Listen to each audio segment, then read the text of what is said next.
we shouldn't see the government's job as to protect us from ourselves. Their job is to allow us to live in liberty and minimize the harm that can be done to us by the government itself. Right now, it seems like the government is coming along and repeatedly kicking you in the nuts and expecting you to say thank you for doing that, because right now they're causing more harm than good. That's right. Right. It could have been worse. You could have had your nuts cut off. Aren't you grateful? I'm protecting you.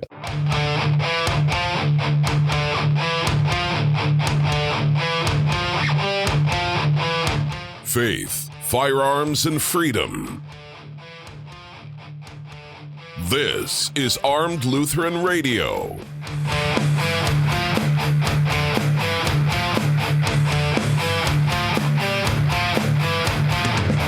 Hey folks, welcome to another episode of Armed Lutheran Radio, a show about guns, hunting, competitive shooting, the natural right of self-defense, and what God's Word says about the issues surrounding gun rights and gun ownership. I'm your host, Lloyd Bailey, the Armed Lutheran, and this is episode number 323. Thank you all so much for making Armed Lutheran Radio a part of your week again this week. For those of you who are new, welcome aboard. Hope you will stick around and come back for more next week.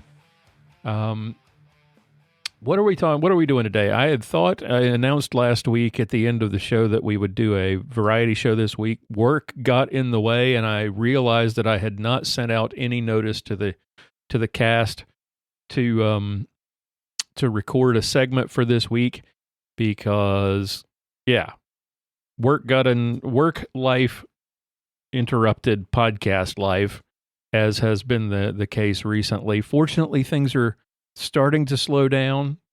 Life getting back to normal a little bit, at least until volleyball season kicks off again in November. But anyway, so no variety show this week. We will try to do that next week. All you get today is me. But thank you all so much for being here and joining me. I do want to give a shout out to the members of the Reformation Gun Club for making this show possible. Today's special shout out goes out to JJ from Toms River, New Jersey, Ron from Lexington Park, Maryland, Luke from Seymour, Indiana, William from Duncanville, Texas, Brian from Riverton, Wyoming, George from Hammond, Louisiana, Scott from Granville, Ohio, Jason from Medina, Ohio, David from Kennesaw, Georgia, and Michael from Janesville, Minnesota. Thank you all so much for your support. Folks, Armed Lutheran Radio is listener funded. That means we don't have any advertising. We don't have any sponsors. This little plug for the Reformation Gun Club is as much of an advertisement as you're going to hear on the show. Members get access to hundreds of hours of exclusive content, early release of the show, some cool Armed Lutheran swag, access to our cool website and our Facebook page, our Facebook group, and invitations to our monthly online hangouts, one of which we just had last week. If you have not seen it, that is on YouTube and available for download as an audio version as well. If you'd like to find out what that's like, those are always fun. Really enjoy hanging out with members of the club. If you would like to find out more, if you would like to join up and take advantage of all these awesome benefits, then visit gunclub.armedlutheran.us. You can become a member for as little as $15.17 a year. It's like $1.26 a month. 1517, by the way, for those of you who are not Lutheran, that is the date of the founding of the Reformation, when Martin Luther nailed his 95 Theses to the door of the Wittenberg Church and started the Protestant Reformation. Anyway, if you would like to find out more about the club and come join us, go visit gunclub.armedlutheran.us or look for a link in the show notes for this or any of our previous episodes. All right. Remember that Beatles tune, All You Need Is Love? I'm not old enough to have been around when it was recorded, but I'm old enough to have heard it a billion times on the radio and in college. And according to the ballad, of course, love is all you need. Well, in politics, all you need is fear. And in today's society, in America particularly, everything is political. Everything. So fear is the tool that advocates and activists and politicians prey on. It's the tool that they use to move their chosen policies. And particularly powerful is the fear of death, earthly, temporal death. And policymakers and their allies in the media are very good at employing this tool. FDR, as you may or may not remember from history class, admonished Americans that, hey, the only thing we have to fear is fear itself. But fear has become such a powerful tool in the hands of authoritarian elites in Washington, D.C., that, we're proving FDR right seemingly every day. There's plenty of examples, but let's look at a few here. Climate change, we're told, is an existential threat to us all. Now, this is patent bullshit, but it's the favored line of the left when they want to push some kind of spending bill, the Green New Deal or Build Back Better, electric cars or windmills or solar panels or algae power. In reality, it's a lie. But because if you were told that the government wants to take away your air conditioning and your family car so that they can reduce global temperatures by 1 degree over the next 100 years, voters are not going to be really keen for that. The idea of not having any air conditioning and walking to work in 100-degree heat, or having to endure the vomit and filth and drug use and crime that takes place on public transit, they probably wouldn't vote for that stuff. But if you can convince them that their vote will save their lives or save the planet, that the world will end in their lifetime if this globalist scheme isn't moved forward, that tool moves the agenda forward. That fear. This week, it's a bill to fund medical care for veterans exposed to burn pits, whatever those are, but the fumes from which apparently are linked to cancer. And so Republicans this week held up passage of a bill because there's a $400 billion slush fund in it that is totally unrelated. That's money that's going to be spent on stuff other than veterans. And we're in a time when we're spending money that we don't have. Inflation is at a 41-year high, and we've got out-of-control government spending. It seems kind of prudent that maybe we should examine every spending bill to make sure that the money being allocated is being spent on the things that we're supposedly trying to fix. In this case, veteran care. But because we don't want to talk about how much money government wastes, the media and Democrat politicians and morons like Jon Stewart get out on the steps of the Capitol building and blame Republicans for the deaths of veterans. Republicans want to amend the bill. They don't want to just, vote against it. They want to remove the wasteful spending and then pass it so that the money goes to where it's supposed to go. But we're being told that Republicans want veterans to die because they won't pass the bill blindly as written.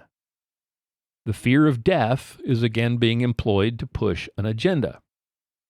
And never mind that, spending or not, those veterans and all of us eventually are going to die. I know that comes as a shock to many of you Generation Z folks, Generation Y or whatever. But yes, death is a thing. We all remember and speaking of death, the fear-mongering that was generated around COVID-19, and they're still trying to kind of ramp it back up, but I think we're over it. We're beyond it now. But we were told we were all going to die unless we double mask and triple vax and close our churches and shut down schools and close businesses and never leave our homes. The truth was, though, that the virus predominantly affected certain segments of society, the elderly and those with certain pre-existing health conditions. It was age-related and health-related, but we couldn't talk about that. It was an election year, after all, and we needed to destroy the orange man bad. We had to tear down his economy to make sure that he didn't win the election in November and that Sleepy Joe won the election despite never really coming out of his basement to campaign. So, got to shut it all down, put 40 million Americans out of work, arrest people for going to the park without a mask, turn neighbors against each other, and use fear to distract the masses from the real motives of the elites. Now you got monkeypox, and we're now being told that this is the next medical emergency. This is the next biggie. If you had monkeypox on your world global crisis bingo card, I don't know what you win, but I certainly didn't have monkeypox on mine, and I still don't care. The next mandatory monkeypox vaccine or lockdown or something will probably happen right after the November elections when Republicans take over Congress in order to, destroy the economy again and turn the public against Republicans, or it'll be used as an excuse to make emergency changes to voting regulations, just like they did in 2020, to make sure that Democrats don't lose control of Congress. But the truth is, and this is something you're not allowed to say, that unless you're gay or bisexual and you engage in promiscuous sex with strangers, your chance of getting monkeypox is pretty much nothing. So you have absolutely zero. If you're married and straight, you have zero. If you're gay and married, and not that I'm advocating it, but if you're gay and married and not promiscuous with strangers, you don't have anything to fear about this. But that's not what the government wants. The government wants you to be scared so that they can have more control. And if you dare to point out that this is largely spread by gay hookup culture, you're a hateful bigot.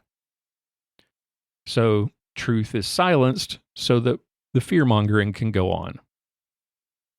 Now, remember earlier this year when Florida passed a law preventing schools from indoctrinating kids into queer culture? The elites and the media labeled it the Don't Say Gay bill and claimed that the LGBTQAILMNOP kids are going to die as a result, which is just stupid nonsense. It's absolutely ridiculous. But rather than tell the truth about the bill and what it does and does not prevent, the media decided to fearmonger and suggest that kids are going to die because the state won't let teachers teach them about gay sex when they're 5. Now, let's see. We're enduring what now? 3 weeks? I think we just finished the 3rd week of January 6th hearings in Congress. The Capitol riot that left nobody dead except for a protester named Ashley Babbitt, and did minimal damage to the Capitol and posed absolutely zero threat to the government or to democracy.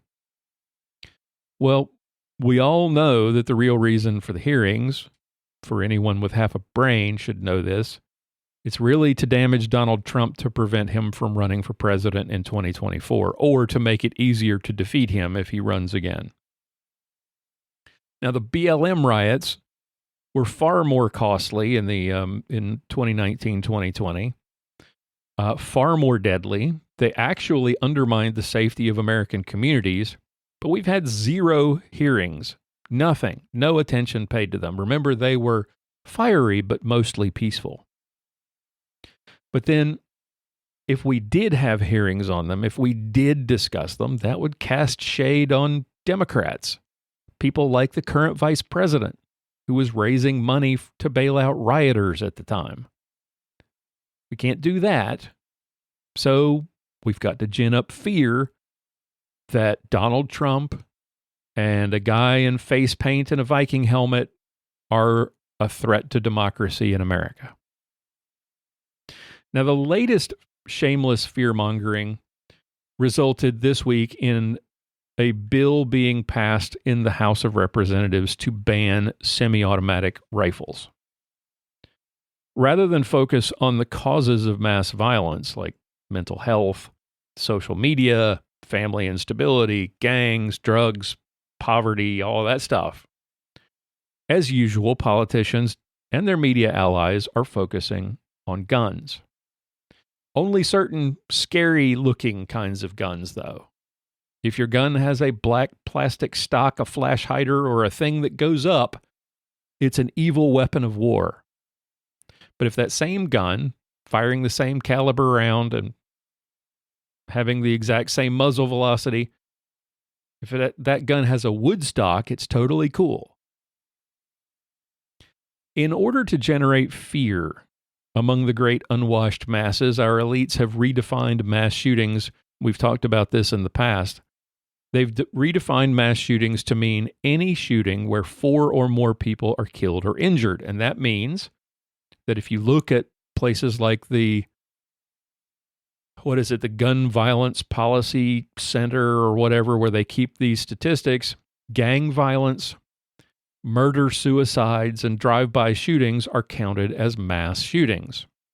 And that allows politicians and activists and the media to tell you with a straight face that we have a mass shooting every day in America. But the thing is that when the public thinks of mass shootings, they think of a crazed killer buying guns and body armor, sitting in their basement, plotting to shoot up a bunch of strangers. They don't think of gangbangers or drug dealers killing each other in Chicago, which makes, I'm not saying Chicago specifically, but in our inner cities that make up the vast, vast majority of so-called mass shootings. So when they hear that from the media, who you're supposed to trust, or the politicians, or the gun safety experts, that there's a mass shooting every day in America, what does any normal American citizen think? They don't think of Chicago.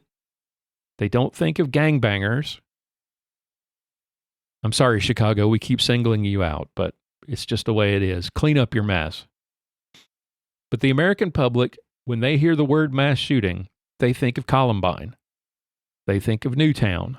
They think of Parkland or Uvalde or Buffalo or Aurora, where a single shooter, completely unrelated to the people they're shooting, randomly goes out and kills people in order to make a name for themselves.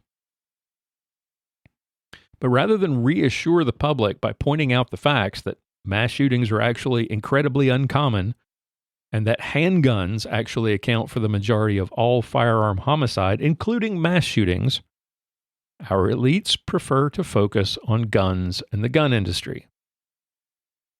But the real fear is among the elites. They fear that an armed public is actually able to do what the founders intended, and that is prevent or overthrow tyranny. And what we, normal people, call tyranny, the elites call progress. Whether it's transing your kids or destroying your faith, shutting down your church, taxing your income, regulating your business, controlling your speech, controlling where you live, what you drive, what you read, what you watch, what you eat, that's progress. And those utopian elites can't have people like you, the unwashed hayseed in flyover country, standing in the way. Standing in the way of their utopian dreams. Just this past week, we've seen in 2 different parts of the world the utopian dream of the perfect city. One of them by, I can't remember who the guy is, but he's thinking of building a city here in Texas that's going to be the perfect city. Then you've got over in Saudi Arabia a thing called the Line, which is supposed to be a perfectly enclosed utopian. To me, it looks like a hellscape.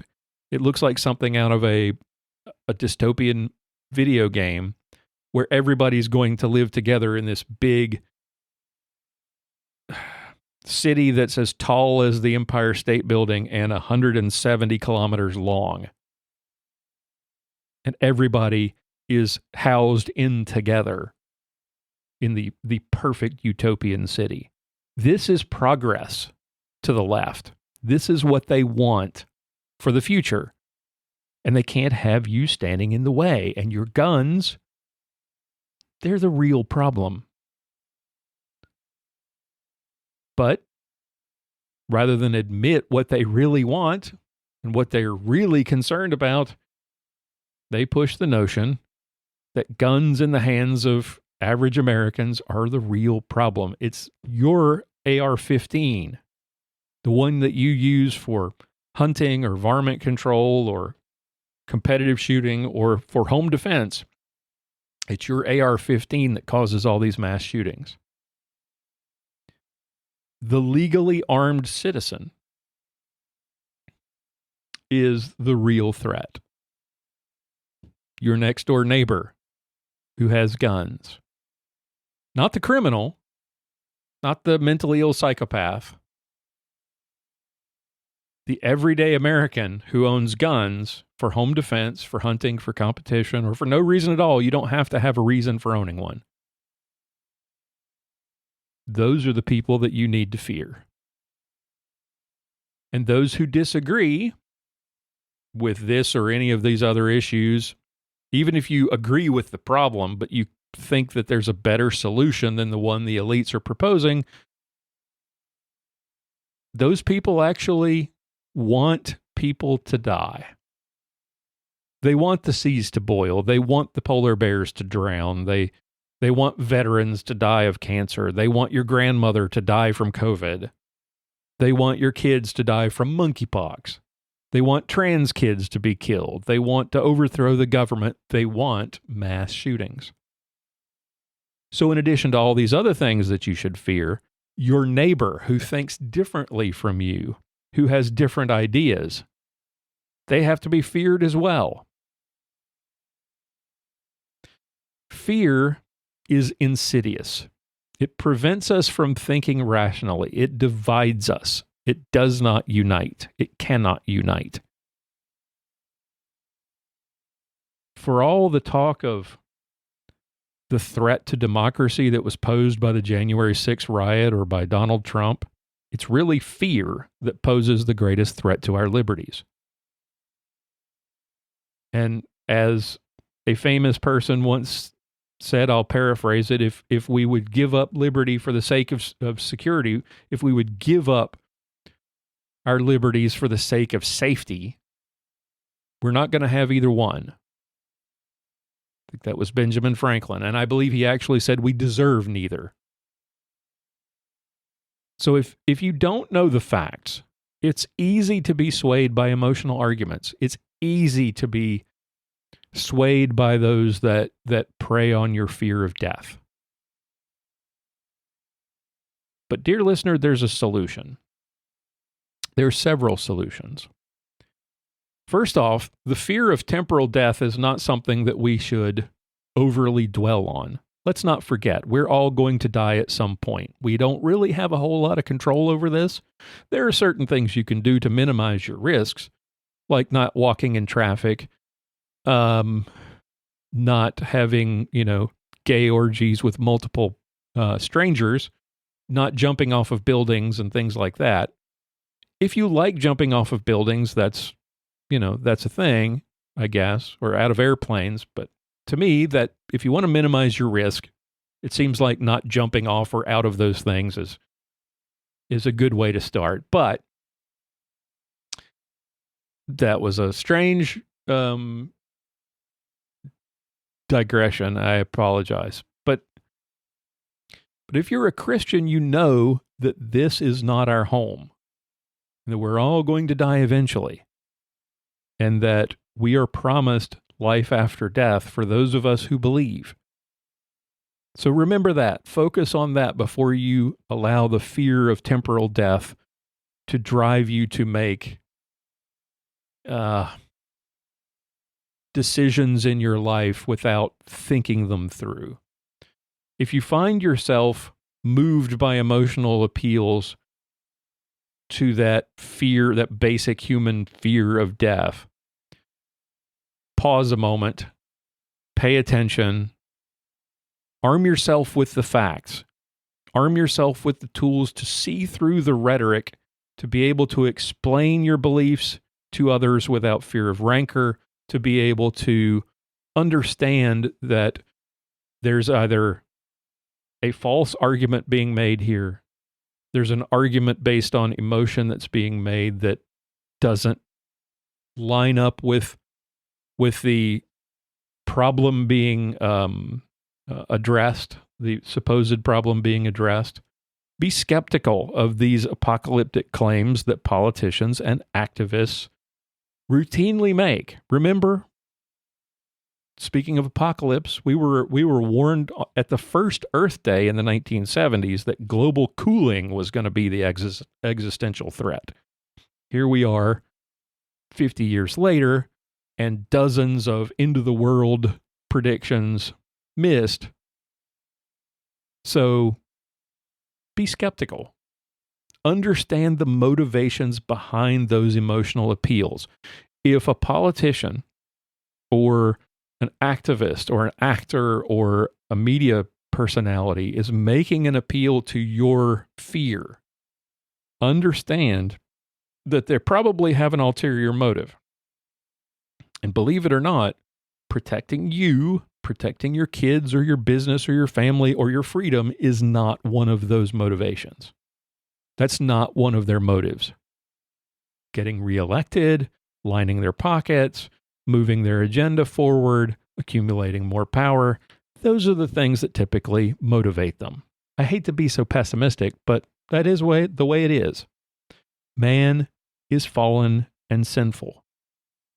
And politicians are at the top of that list, right below pedophiles and mass murderers.